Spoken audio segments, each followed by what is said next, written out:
Okay, everybody. I am your moderator for today, and so I'm going to introduce you all to the CGIS brief, where we talk about lots of different topics that we don't get to cover in our normal programming. And today we're going to be talking about connecting study abroad to your career. My name is Callie Rouse. I use she, her, hers pronouns, and I am the health and safety assistant at CGIS. And I'm Ashton Troxel. I'm an intercultural programs advisor in CGIS, and my pronouns are she, her, hers. And my name is Steven Gonzalez. I'm the communication specialist here at CGIS, and my pronouns are he, him, his. Alrighty. So why does it matter? Why do we talk about, our international experiences on our resumes? Why don't we just, set it aside as something that's not super important for it? So one major thing is that employers appreciate international experience. It gives you a competitive edge in a lot of different employer environments. And especially right now, I think we're all looking for a competitive edge if you are applying.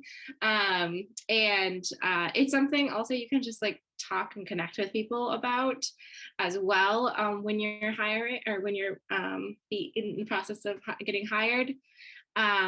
It's also really useful in grad school applications. We're going to show an example of where a student was able to show how their study abroad experience was fundamental for them in being able to develop certain skills.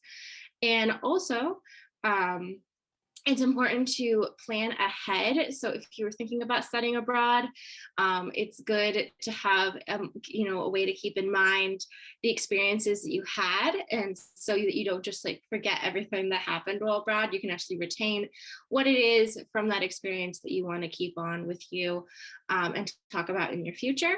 And then also related to, going into an experience, making sure you're selecting experiences based on your goals. If you want to be able to show off, improved English proficiency, you probably don't need that. English or improved Spanish proficiency or something of the like. That's going to be a great for short-term program maybe.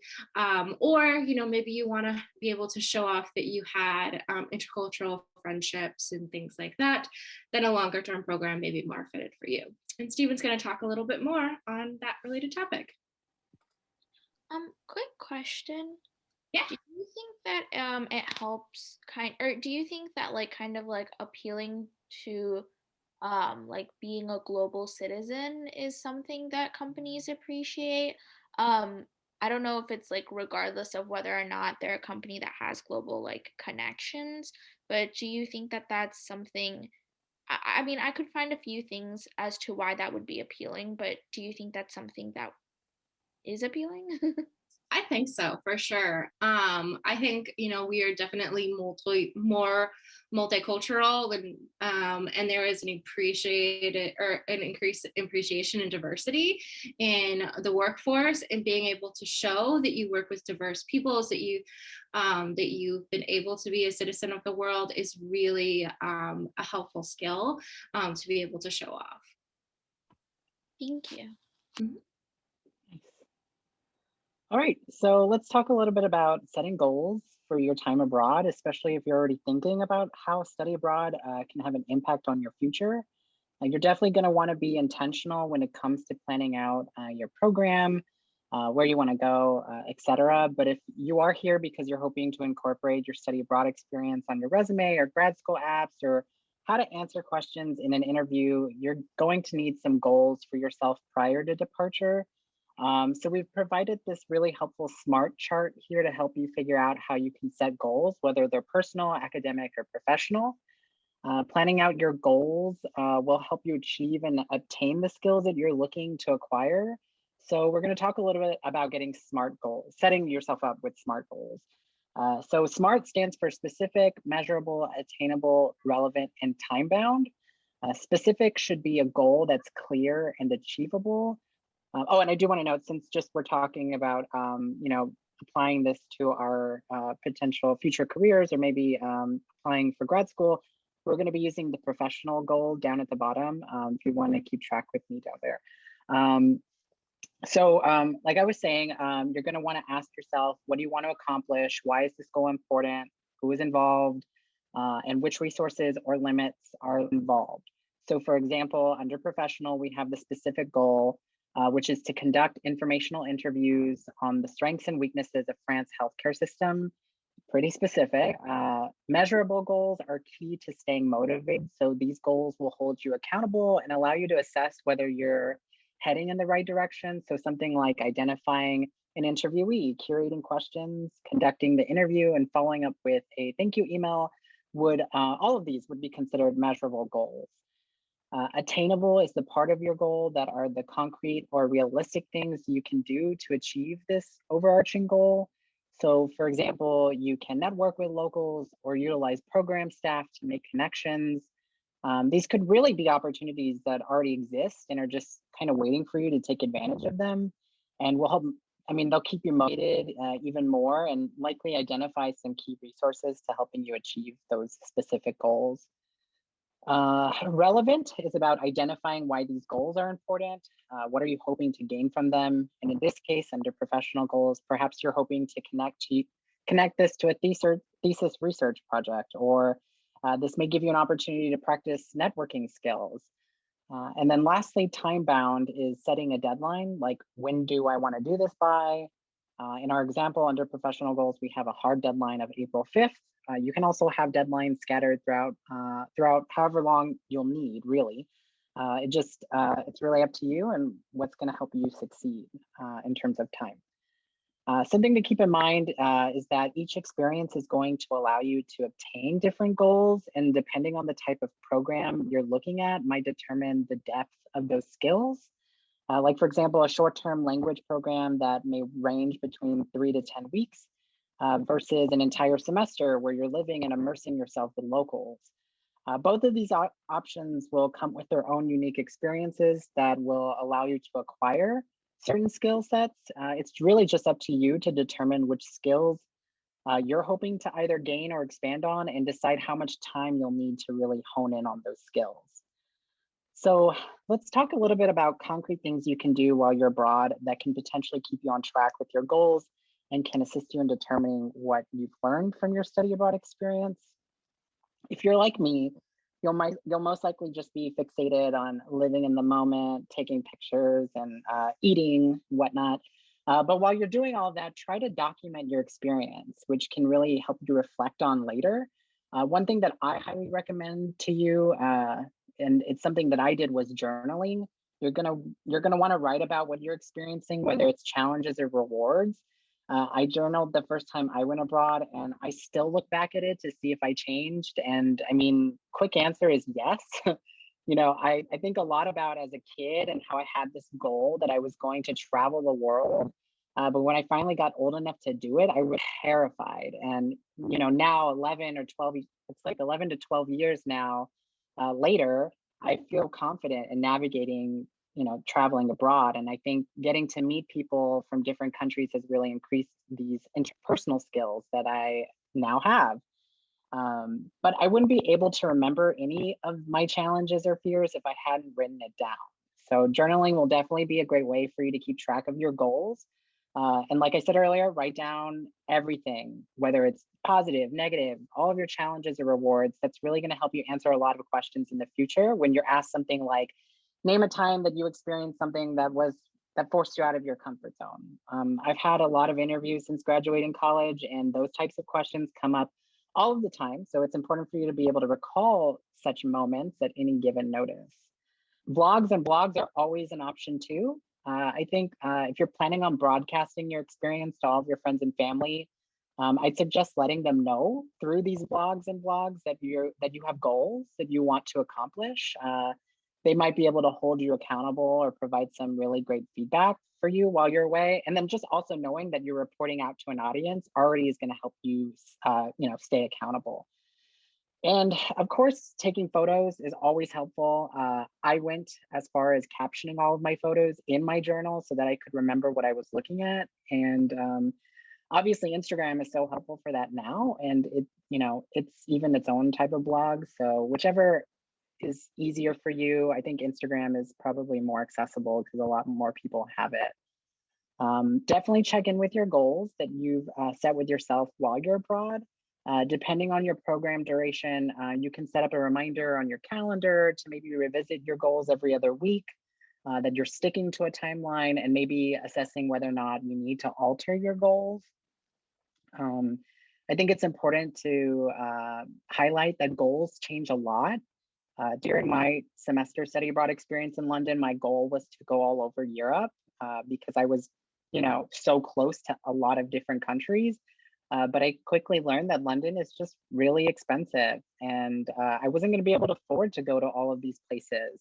It just was not possible for me. So I decided my new goal was going to be to explore this huge city that I was living in, and if I can go to maybe another city or small town in England, okay, cool. And it actually did give me a better opportunity to understand the country that I was living in. And then lastly, just get out of your comfort zone. We don't learn when we don't push ourselves. Maybe you're thinking, well, going abroad is already such a big step, and you're absolutely right, it is, but that does not mean that you go abroad and you just go to class, go back to your room and watch TV. Obviously, still do some of those things, but you should still be pushing yourself to get out, make friends, eat and drink, dance and sightsee, and live, laugh, love, all that. And then also, sightseeing is great. I definitely think like you need to get that like standard picture with the Eiffel Tower or wherever you are. But some of the most important, like impactful experiences will come from places that are not tourist traps. So also keep that in mind. You get much better experiences in places that are not really flocked to. I don't know if you know anything about Canterbury Tales. I'm sure I feel like everyone was required to read that at school. But this time last year, I was getting back from a trip to London, and while I was there, I decided to kind of pay this little homage trip to Canterbury Cathedral by traveling through. I traveled through Kent, and I got to visit the cathedral, and I thought that this was something that a lot of people would be doing, and it turns out that it's not. And I ended up in a tour group with 3 other people exploring this huge cathedral by ourselves, learning about hundreds of years of history and getting to ask, so many questions, as many questions as I wanted, really, because there was only 4 of us. The people that were in my group were retired and they were coming for the first time from another part of England to finally see this cathedral that they've waited, years to see. And it's these kinds of exchanges that really provided some solid perspective for me. It's easy to say that you went abroad, but how many people are actually coming back, having met locals and conversing with them? I'm able to say that I have a wide range of experiences in intercultural communication, and it's something that I'm going to continue to build on for as long as I can. And I think that will always serve as an invaluable skill for me in whatever job that I apply for in the future. So yeah. I also wanted to add on about documenting your experience. So I manage an international fellowship where they are mandated by me to do blogs every month or every couple of weeks. And sometimes they're resistant to it and they're like, I don't really want to do it. But the thing is like they like are always like the ones who don't blog like as much as they're supposed to are always like, man, I wish I had. And the thing is like watching or like you can see while reading those blogs that they are in real time processing the experiences they're going through, and that is so important because if you experience something and you don't realize, you give yourself time to reflect back even in the moment, immediately after, then you're not, gaining necessarily as much as you could have if you had not, done those blogging, done that reflection time. And so I never get people telling me, oh my gosh, I really hated how much I blogged. I wish I had blogged less. Like I never get that. It's always the reverse. I get friends that will write me, they'll text me and they'll say, hey, where's this place that we stayed at? Or like, do you remember? And it always almost follows with a, I wish I documented things. And it comes up a lot in conversation. Like you'd be surprised. Like you think you're gonna remember everything. And let me just tell you, as someone who is much older, you're not gonna remember anything. And so that's why it's even more special to go back and read these journals and say like, have no, I don't even remember doing that. That's crazy. So Callie and Stephen have mapped out, steps you should take before you go abroad while you're abroad. So once you do return, you'll be in a really good place to, add your experience to your resume or prep for a potential interview or write an entrance exam to grad school. So once you do get back, you want to start reflecting on your experience. And I know Callie and Stephen have shared a little bit about how their experience has changed over time, and I can definitely echo that. I have been digesting my experience, and it's been, over 5 years since I studied abroad when I was in school. And the way I think about and talk about my experience professionally has changed over time as well. So when you get back, I would recommend to reflect a couple weeks after you get back and then continue coming back to your experience, whether it's 6 months or maybe, it's not a year or 2 years before you're a senior and you're ready to start applying for jobs. So some things you can think about, what challenges did you overcome, or what skills did you gain? And we'll give you some resources with transferable skills that you can work through. So, I know it's kind of hard to think of those things on the spot, but one of them could be problem solving. So maybe you got lost on the metro traveling home and you had no idea where you were, you didn't have a map, maybe your phone didn't work, maybe, how did you overcome that? That is something that you can talk about on a resume or in a job interview. And I would recommend updating your resume right away so it's fresh, and then continue, working on it and altering it depending on the type of job that you're applying for. And we know that every industry has different standards. So definitely be communicating with your career advisor, or some major advisors also are, experts in your field of study, whether it's mathematics or political science. There's different industries are looking for different, things. So I think a lot of students struggle, where do I add this experience on my resume? And we have some examples for you. So one place, that probably the simplest place to put it, is under your education section. If you did a short-term program, it may look a little bit better there because you may not have a bullet points or, items that you want to go into detail about. Or if you attended another school, maybe you got into a prestigious exchange program and you definitely want to highlight that, whether it's Oxford or Sciences Po. That's going to be impressive to an employer, right? If you spent a semester abroad. So we gave an example here of your study abroad experience under your education and training. And then another place you could find it is under relevant experience. Maybe you have a lot of different experiences abroad, whether you volunteered with a religious organization, or maybe you did a research project and you studied abroad. So you're going to have a nice full section of international experience, which is really cool. Or maybe you worked in the library on campus, so it would just be under relevant experience. So there are multiple places to put it. And I know, Callie, you said you listed your experiences in multiple places. Yeah, so I did both study and research abroad when I was a student, and so I have my time studying at Charles University in Prague listed right up beneath my BA, and just with one single line on, like, I studied this, I participated in like intercultural exchange or like these conversation groups with locals and things like that, but it was very like limited. So I put it under my education. Whereas when I was abroad for thesis research, I, could list out multiple items to mention that I, met with local academics and people in public office and things like that, and how it helped to build out my research and things like that. So you can definitely list it in both places.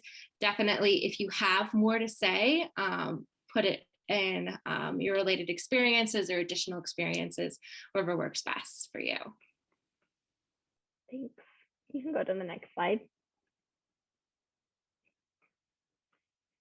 And then another topic we wanted to mention is interview prep. And you can use this preparation guide, whether it's an interview or maybe you're writing a cover letter or grad school essay, telling stories is really compelling, and it's a good way to get people's attention and then connect them to you, right? So during your time abroad, whether you went abroad to study or intern or volunteer, what life-changing stories can you tell from that experience? And like Stephen mentioned, if you document that, you'll be able to just look at your notes or look at your pictures and recall certain things that you went through.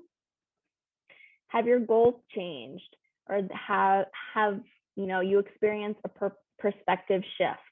For example, I had a student who went abroad to Senegal for a semester, and as part of that program, you get to work with local communities for like 6 weeks. And on that program, she met someone who was in the Peace Corps. So when the student returned, their goal had changed and they wanted to get that professional experience in the Peace Corps in the future. So it's really cool how impactful these experiences can be.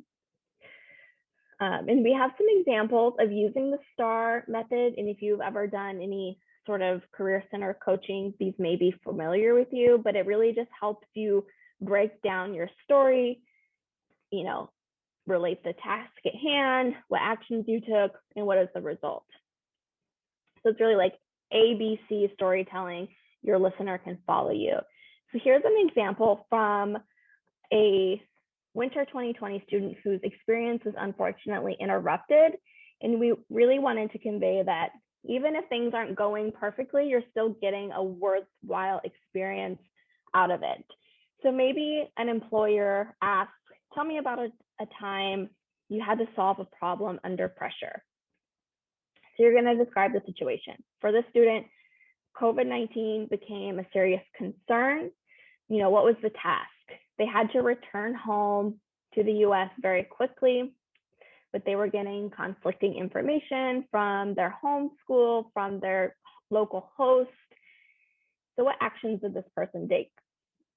They felt very overwhelmed, so they utilized those resources, their parents, to figure out how am I going to get home within 48 hours or whatever the deadline is. And as a result, they made it home safely by asking, help from others. So this is something that you could talk about. It doesn't seem in the moment that this was a really life-changing experience or that this person may have gained a skill, but once you reflect, you can kind of see these little nuances in your experience and how you can talk about them. And then we have another example. So this student recently got admitted to Johns Hopkins School of Nursing. And for one of their essay questions, they had to describe a scenario that challenged their core values and explain how you responded. So this student spent a mere 3 weeks abroad. So it doesn't matter if you spend 4 months abroad or 3 weeks abroad, you can still get these very worthwhile stories. So this student was in South Africa and felt very strongly that they were a feminist and they were having a hard time transitioning to a very patriarchal society where they didn't necessarily agree with how the locals approached certain aspects of traditions and how different people were treated. So what action did the students take? They took a step back. They refrained from judgment because, they're just a visitor, right? And then what was the result? The student was able to learn more about their healthcare systems and how to help those local people within their context. And that's a really good example of intercultural learning. And I don't know if anyone else has anything to add, but these are the really transformative things employers are looking for. Can you take a step back, get ideas from others, and be able to grow from that experience? Yeah, I just want to add that you don't even realize this stuff is probably happening until that's why it's so important to journal and keep track, because a lot of these stories, like this story in particular, is something that I think a lot of our students experience. They experience some sort of culture shift while they're abroad, and it's in the way that they are handling that culture shift that is going to make for this type of, end result here. But you don't, I mean, I think like in Alexis's case in this story, I'm sure she had no idea this was even happening until she reflected upon it. I mean, I don't know, what I'm saying is I don't think she saw herself ever having to use this example in a grad school application, and now look at her, she's thriving. And I would also mention here that something like a kind of a more narrative could be useful in a grad school application and interview, but also could be useful on your cover letter. I actually used an experience that I had when I studied abroad when I applied for this job. So I work in health and safety now. But when I studied abroad in Prague way back in 2015, I ended up having to have surgery in a foreign country, and it was a very stressful experience, but I was able to after the fact, consider that it was like a really interesting like perspective for me to be able to see a different cultures way that their healthcare system works from the inside. And I was also able to come into this job and say, hey, I have empathy for students who have to go through any kind of medical emergency abroad, because I've been through that situation too. I definitely wasn't thinking when I was like, man, I'm gonna have some surgery, that like this is gonna be related to a job I'm gonna have in the future. So I'm going to touch on a couple of different resources here that you guys can utilize. So we have CGIS returning resources. We have a section on our CGIS website that touches on a couple of different things. Particularly, we have a career planning section. A couple of highlighted things from that page is the 2020 API Reentry Toolkit with activities and things to kind of help you as you think about coming back from an experience. For anybody who had a study abroad experience that was interrupted by COVID, Navigating Uncertainty guide can be really helpful for you to reflect back on that experience and think about how you can use it in an application. Also, Marketing Your Experience worksheet's great as well.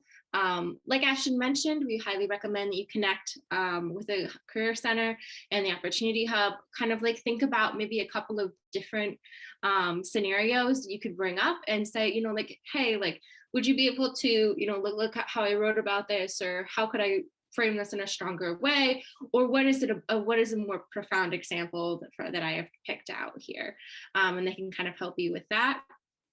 Canva's great for resume samples, and we also, of course, have SMART goals, which Ashton talked about in a couple of different examples. I'll let you guys know what we're going to be talking about next time in the CGIS Brief. So we are going to be talking about student athletes abroad. This is a demographic of students that don't get to go abroad as often as they might wish to. And so one of our coworkers is going to be coming in and talking specifically with us about student athletes abroad and how to make it more doable for students. So if you yourself are an athlete, or you have friends who'll be interested in studying abroad but aren't sure exactly how to make that logistically work, that would be a great thing to check out. And that's going to be exactly 2 weeks from today.